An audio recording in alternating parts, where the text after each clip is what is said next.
Hello and welcome to our session with Helen Goad and myself, Georgina Smith. This is the emotional fallout from the classroom session, where we just wanted to offer 15 minutes for you to pause and acknowledge your thoughts. If you're a teacher in a classroom, you've got anxiety, stress, you're considering leaving the classroom, we just wanted you to take a few minutes for yourself.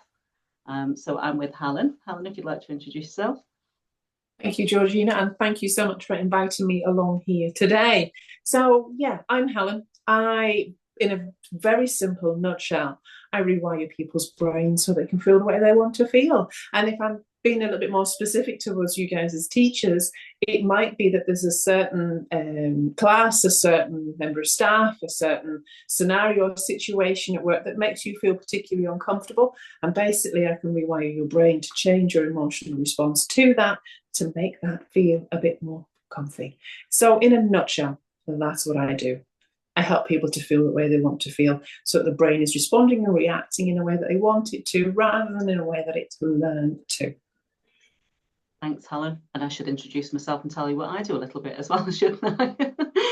So I'm Georgina. I run Codebreakers Dyslexia Tuition Service, as well as inviting Helen along this evening to have a little conversation about stress and anxiety in the classroom. I'm also just about to launch a dyslexia tuition franchise, business in a box. So that's available should anyone be interested in that. We'll be sending a link over later on at the end of this session if anybody wants to hop on a free discovery call, either with myself or Helen.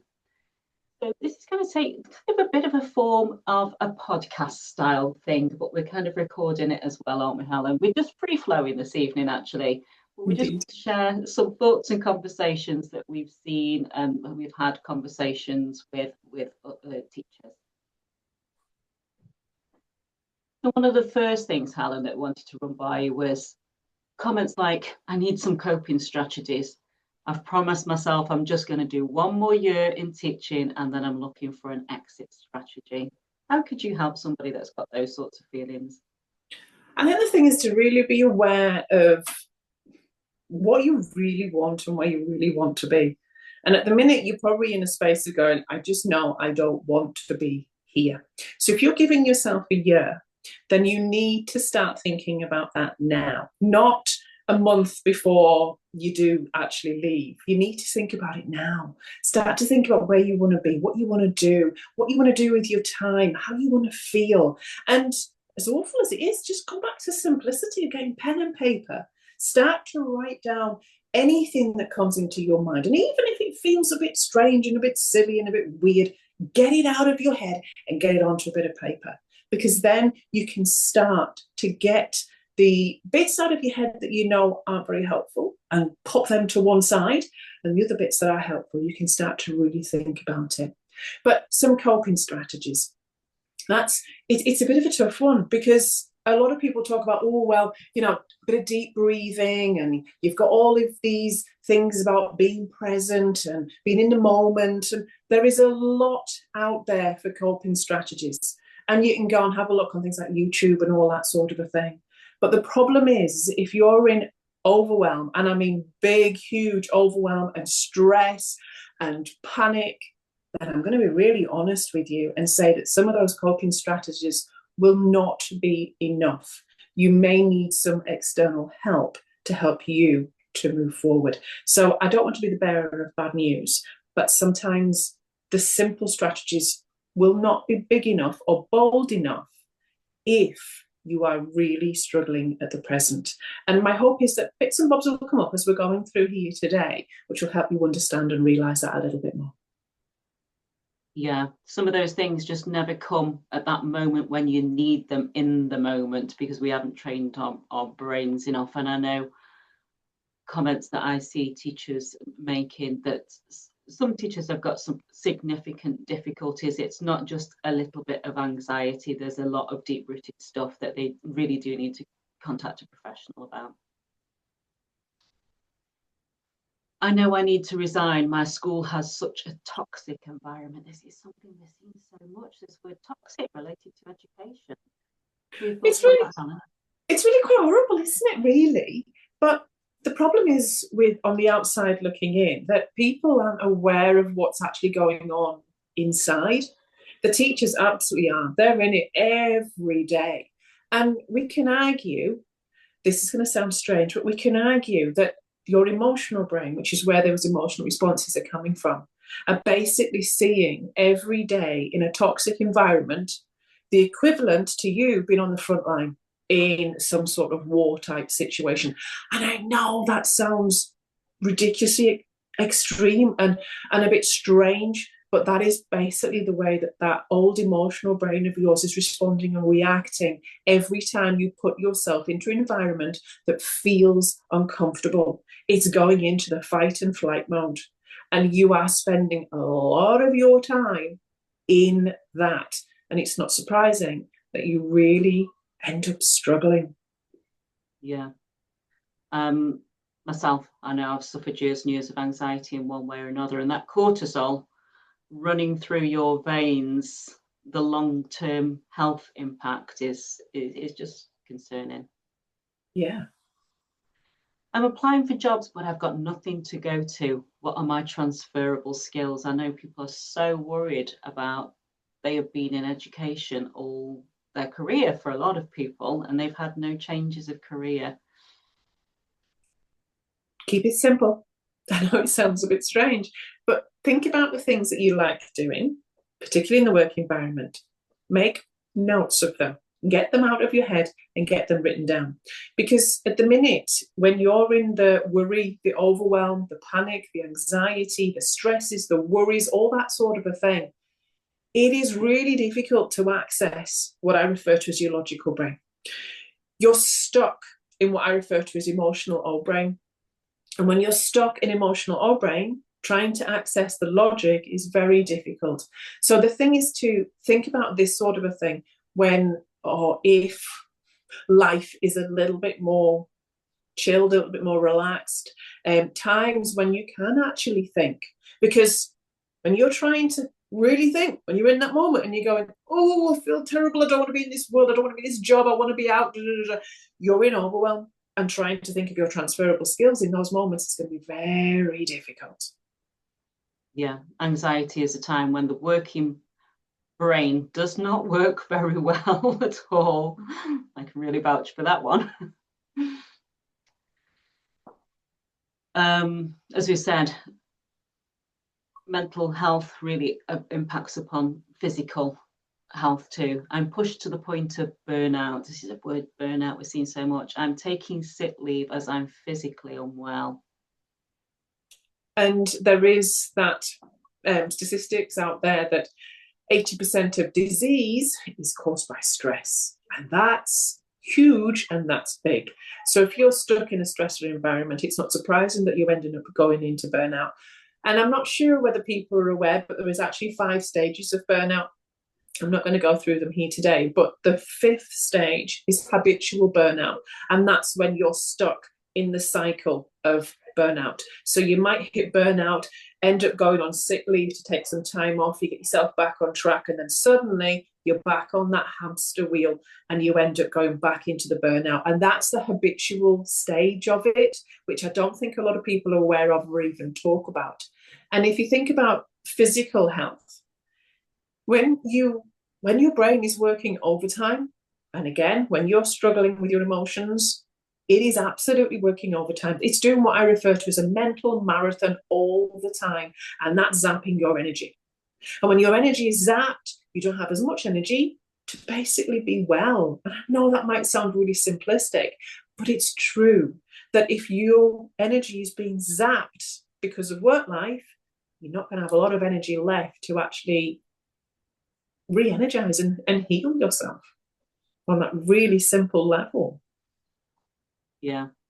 And I know the times when I've been burnt out, under stress, it comes out as physical illnesses for me. You know, it used to be consistent things like tonsillitis, my glands were up, all things like that, where you just wanted to spend the day in bed feeling ill. Yeah, and gut problems is a big one as well with stresses and stress. It can go straight to people's gut, and that whether it's overeating or undereating, doesn't matter which one it is. it puts people into stress. I started in education to make a difference, but we're fighting a system that cares about test results and not the child. So I know people, a lot of teachers out there really want to have that nurturing role as well as an educator. What are your thoughts on that one? Well, I think something's popped into my head when you were reading through that from what we were saying before about skills. You have to think about what your skills are around that sort of a thing, and what skills you can transfer from school life into something else that maybe still works with children, or there might be other roles within child ages, that didn't come out very English, that you can move into that will be better suited for you.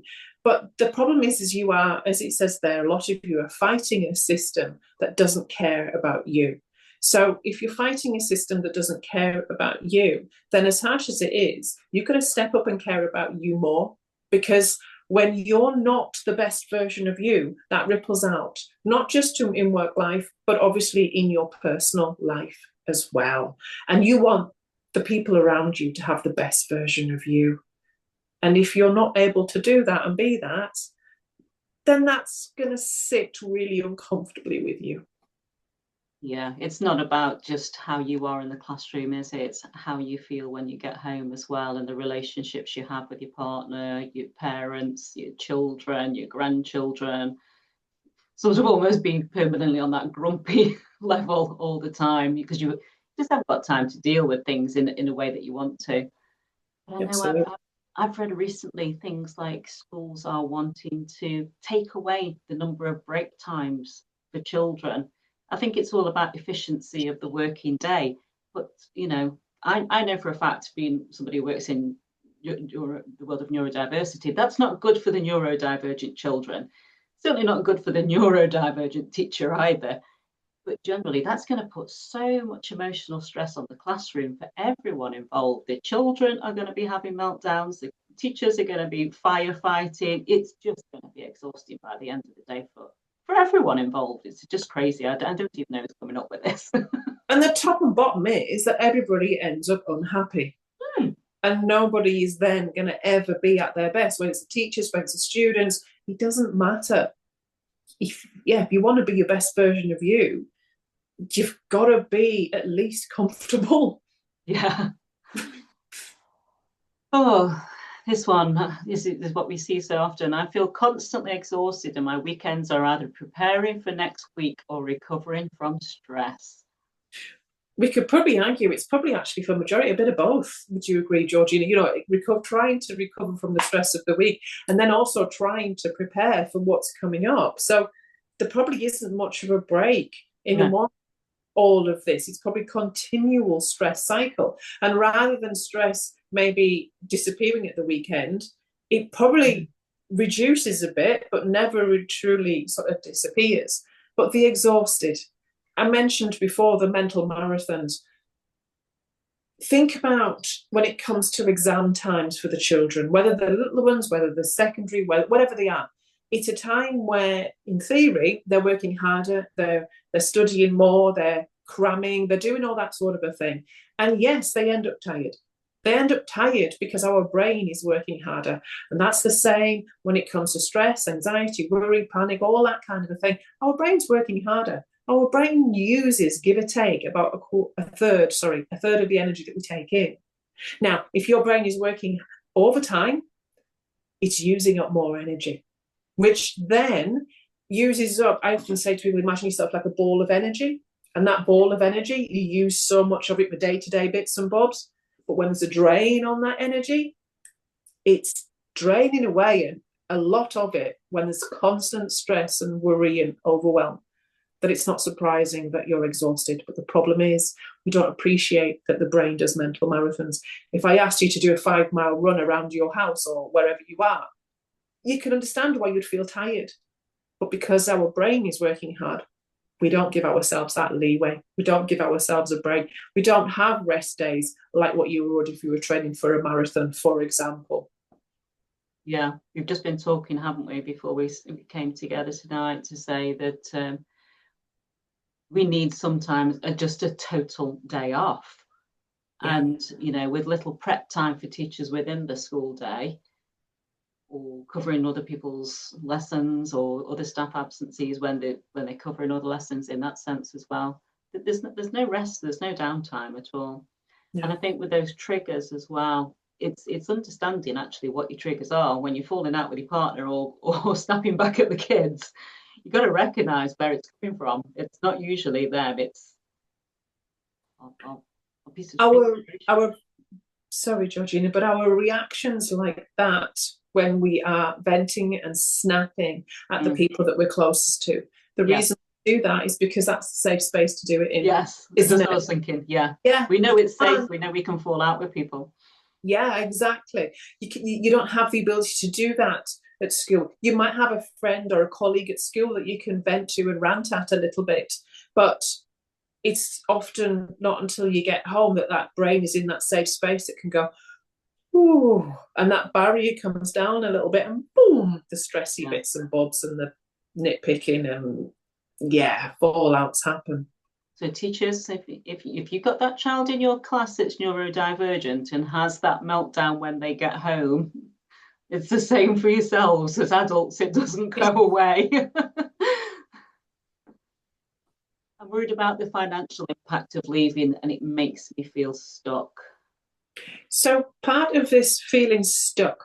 So is this going to sound again possibly a little bit strange, but our brain is very good at keeping us stuck. Now, where you are right now, your brain is going, oh, it's safe here. Now, what I'm going to add in here, safety does not always equal comfort from a brain point of view. Because what your brain is doing is it's going, oh, I'm alive. I can breathe here. So everything, just stay here. Just stay where you are. Stay where you are. But you know that where you are is a particularly uncomfortable place to be. So you're now battling that old emotional part of your brain, which is the part of your brain that is about survival. So it does take quite a bit of battling if you want to overcome it. But that's what's kind of going on inside of your brain. Your brain goes, yeah, maybe isn't comfortable where I am now, but I know I can breathe here. If you decide to go over there and get a new job or leave teaching or whatever it might be, the brain goes, oh, yeah, but what's going to happen there? And boom, it's off down worst case route and worst case scenario. And will absolutely catastrophize it and probably end up with you on the streets of wherever you live in a cardboard box if it decides to run that far, kind of a thing. So yeah, it's not surprising that you feel stuck because the brain is trying to keep you where you are right now, which, as I said, isn't always comfortable, but it sees as safe. Yeah, I can 100% vouch for that for scenarios I've been in. The amount of times I've stayed in safe places because they felt comfortable, as in the sense that I wasn't pushing myself outside my boundaries of comfort. And you've got to feel a little bit of frightened to make a change. And I heard a really, really good saying the other day. I'm going to try and recall it now, actually, about success and failure. They're not the opposites of one another. They're actually on the same continuum in the sense that you have to fail to become a success. So you might not get it right the first time if you leave the classroom, but it's part of the journey, isn't it? And if you think, sorry to just jump in for a second with that, Georgina, but if you think about failure for a moment, if you go back to my assumption is everybody watching this at some point somewhere learned to walk. You didn't kind of give up because you fell over at that first hurdle and ended up on your bottom. You didn't go, oh God, I failed, just stop here. You kept going and kept trying. And as we've got older, we've sort of lost that a bit because everybody talks about this fear of failure. Well, what about a fear of success?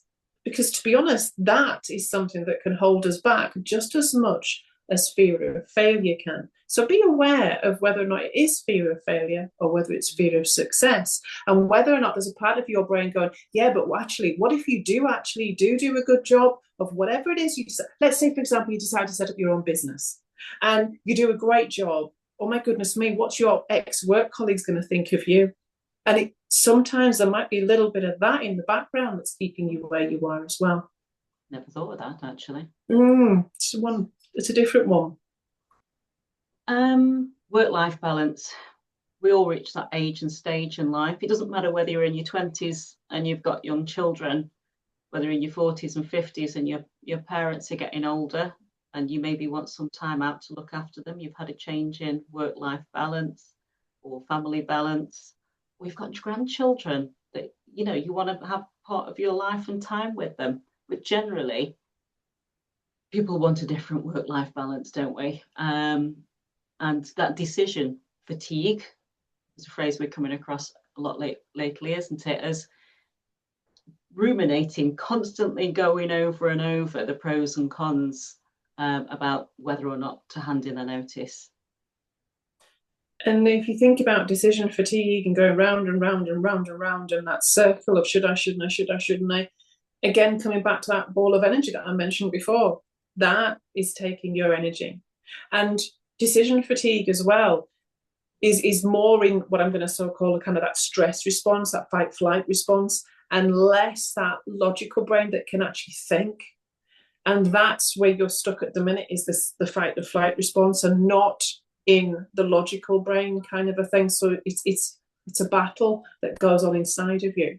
But coming to the, as you said there, that work-life balance. Work-life balance kind of implies that you've got the equal family, equal work. Well, actually, to be honest, majority of people in life, that is non-existent. I think the thing is to think about is work-life harmony or work-life blend. Two different words that can help you to look at things a little bit differently. Now, it might be that you kind of go, well, I want more family life. Great, fantastic. But you've still got to do a bit of work. So you've got to work out how you can make that family life as quality as possible. Yeah, it's quite true, actually. It's about the quality of that time being different, isn't it? Yeah. I suppose the present situation that many teachers are in who are considering leaving, the quality of that free time, well, I call it free time, work time when you are not at work, let's say, in the classroom, is not good quality. Whereas if you're happier in what you're doing in your work, it is a better quality. Yes. I feel guilty about leaving my colleagues behind. This is so many people. They feel like they're jumping ship. And I kind of would throw that around a little bit and kind of go, okay, so if you've probably had colleagues around you that have left, and just think about what your feelings are towards them.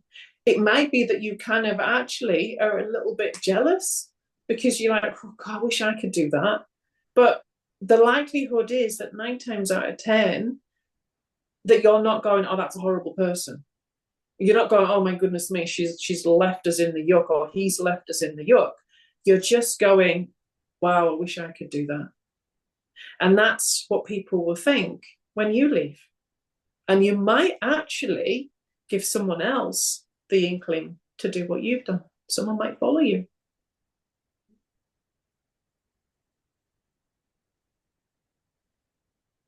I'm dreading Monday. It's either the Sunday night scaries, isn't it? Mondays, or Friday comes and you think this weekend's just going to be over way too quickly. But I'm confused and frightened about leaving. I think we've addressed a lot of thoughts and feelings about that. But is there anything else that you wanted to add? I think the thing is as well is I can add into this habit. I know that maybe sounds a bit strange, but also you might find that you get that uncomfortable either Sunday night feeling or Monday morning feeling, whether you're actually at school or not. You know, on the holidays, you might still have that tinge on a Sunday night that goes, oh, and then you suddenly remind yourself, oh, no, it's okay, I'm not in tomorrow. Or wake up on a Monday morning and go, oh, no, it's Monday. Oh, suddenly remind yourself. Because it's habit. The brain has learned that you go to school on a Monday and it feels horrible. So it's stuck in a cycle of habit. And we often look at habits in the negatives. Well, it is negative in this study, but more negative in the fact of looking at sort of smoking and drinking and alcohol. But a lot of what you do is habit. Think about your morning routine. You do a similar morning routine every morning. It's all the same. So our brain loves habits because it saves thinking time. Yeah, it's that default thing that the brain comes up with, isn't it? Even probably when things aren't quite as highly stressed as if you're in a lower stress time, it's still I mean, I can still think of times now where on a Sunday night when you were dreading Monday mornings. I don't dread Monday mornings anymore, by the way, is because um, you used to hear that theme tune of music on a TV program, and you think, "Oh my goodness, got to go to bed in like half an hour, and soon the alarm clock's going to be going off." I used to have the energy to go to the gym. Now I'm just stressed and have no motivation. I feel my physical health is taking a hit. We've touched on this a little bit, haven't we? Yeah. Yeah, absolutely. We have touched on it. It's all to do with energy. And if you haven't got the energy, then there's no motivation, and that ends up in a spiral. And it's often the physical stuff that you stop doing. But it's the physical stuff like going to the gym that will be helpful, because that helps you use up the adrenaline, the cortisol that's flowing through your system. But there's no motivation there to go.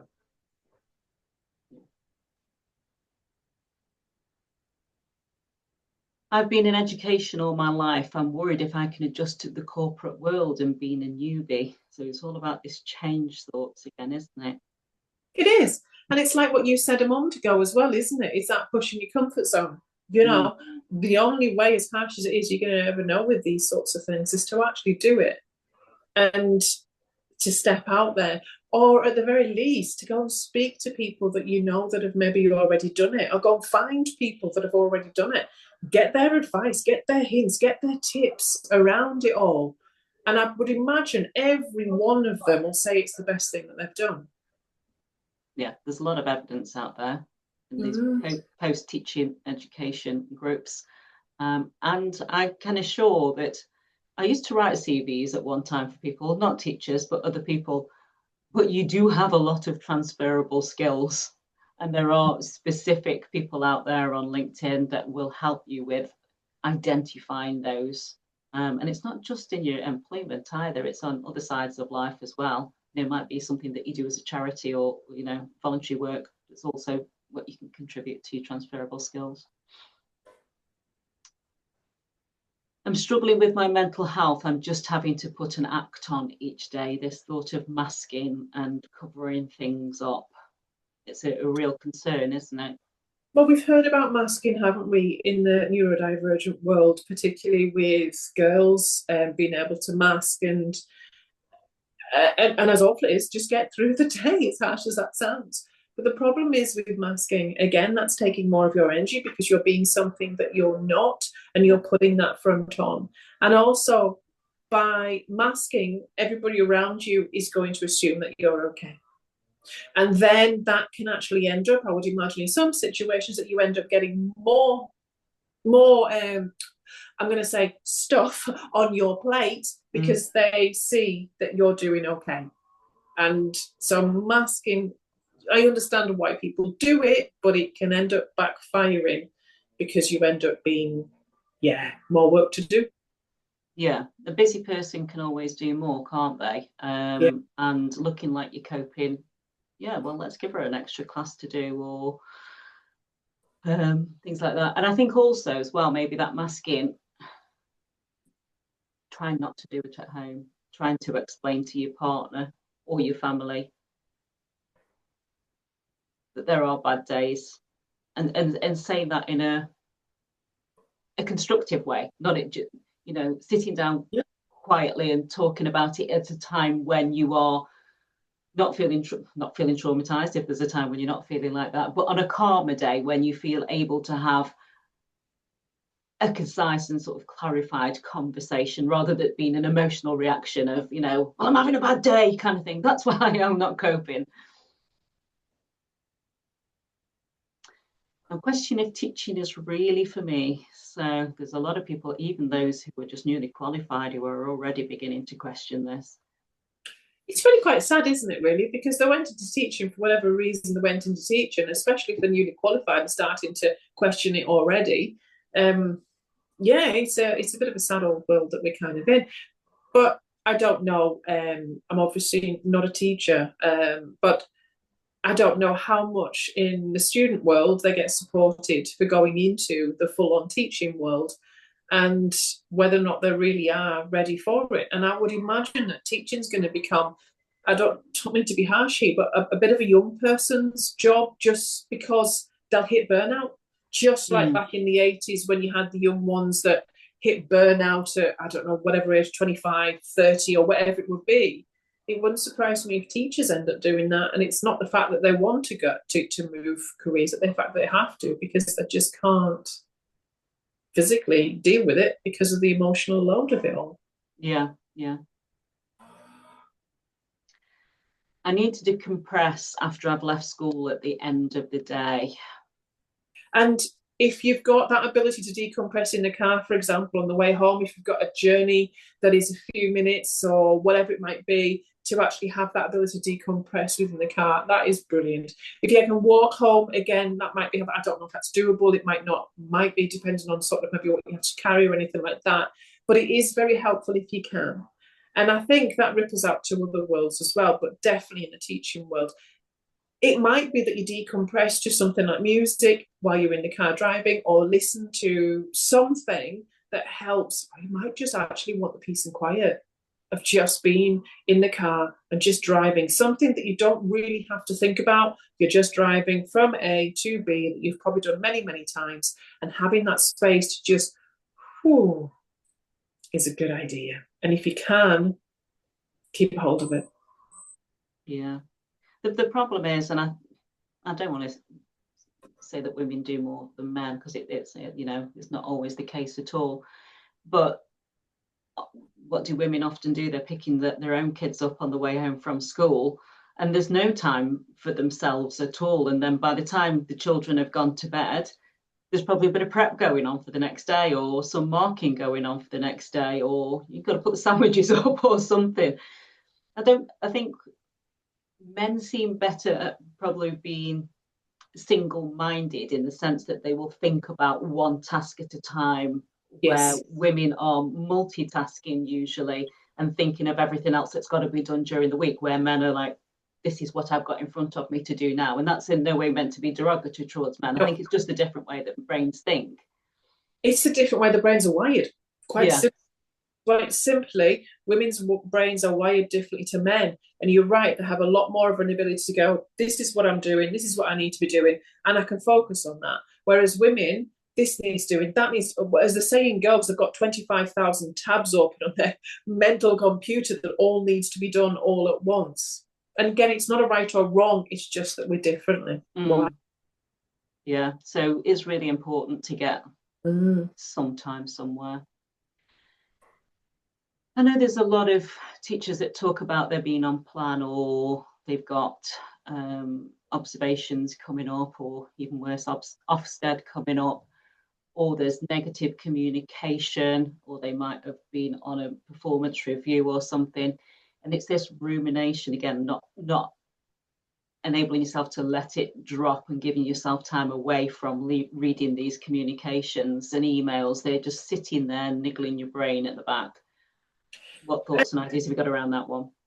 There's a saying, oh, I don't know if you just come across it, but we have supposedly somewhere up to 70,000 thoughts a day. And something along the lines of, I think it's 90 to 95% of them, something like that, are negative. So if you think about you're in a stress state, you're not feeling too great within yourself, there's all that sort of thing going on. Physically, health might not be great either. Then you've got that brain of yours that's going round and round and round about something, like you said, that ruminating of, oh my goodness, what if, what if, are Ofsted going to appear, or they're not going to appear? Oh, it's our term, they could be due this. You've got all that. Oh my goodness me, that is also zapping your energy. And the thing with things that are going round and round in your head, if you've got the ability to get it out of your head by writing it down or sending yourself a voice note or something like that, it can be helpful. Don't get me wrong, not necessarily the be all and end all. Please don't get me wrong in that sense. But if you can get it out of your head by writing something down or verbalizing something, then your brain goes, oh, you've done something with that. You might not have actually done much with it, but the brain still goes, oh, you've done something with that. And that's one reason why talking therapies is helpful, because the brain goes, oh, you've talked that through. You've done something with that. Yeah, yeah. There's a lot of energy sitting there around these thoughts, aren't there? Yeah. So we're just coming to our last little slide of our session. And this is one thing that we spoke about earlier on, wasn't it, before we got together again this evening, Yeah. about how much time teachers are actually spending thinking and worrying about work. Got any statistics around that, Helen? Do you know what? If you think about the people that I don't have any statistics, but I'm going to make some up here. Because it wouldn't surprise me if a good 95% of waking hours is probably spent thinking about something around school stuff, particularly when the stress, anxieties, worry, pressure, when all that's high, it's going to be taking a huge chunk of your thoughts, of your energy, of your time. And I think that's something to really think about. Think about what you want to be thinking about. I know that sounds silly and strange, but you want your time. I'm going to refer that, you want your downtime to be quality downtime, Yeah. not, as you mentioned, the niggle. You don't want that niggle spoiling your time, because that is no way to be living. No way to be living at all. No,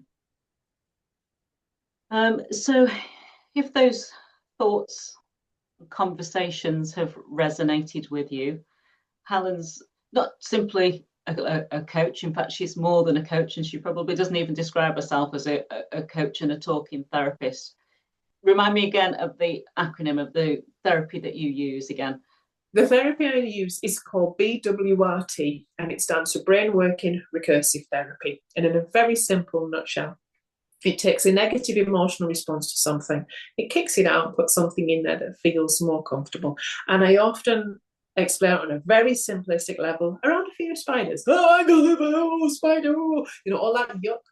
It kicks it out and it puts something in there that feels more comfortable for that person, so they can then respond and react to that spider in a way that they want to. And they might still want to go and hoover it up, by the way, but they can do it calmly.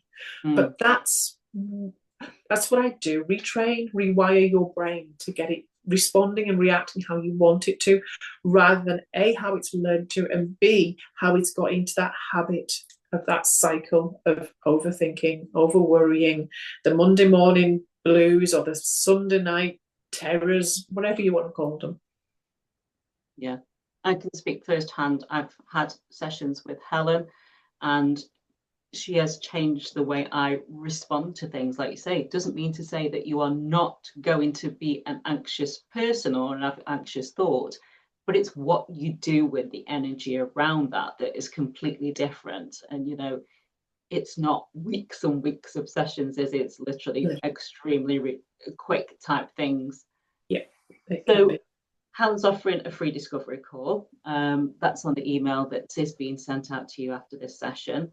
I'm also offering a solution for those people who might wish to consider or have already left school. I know a lot of people have given in their notice and already worried about what's going to happen, or they're already worrying about what's going to happen in September if they haven't given their notice in.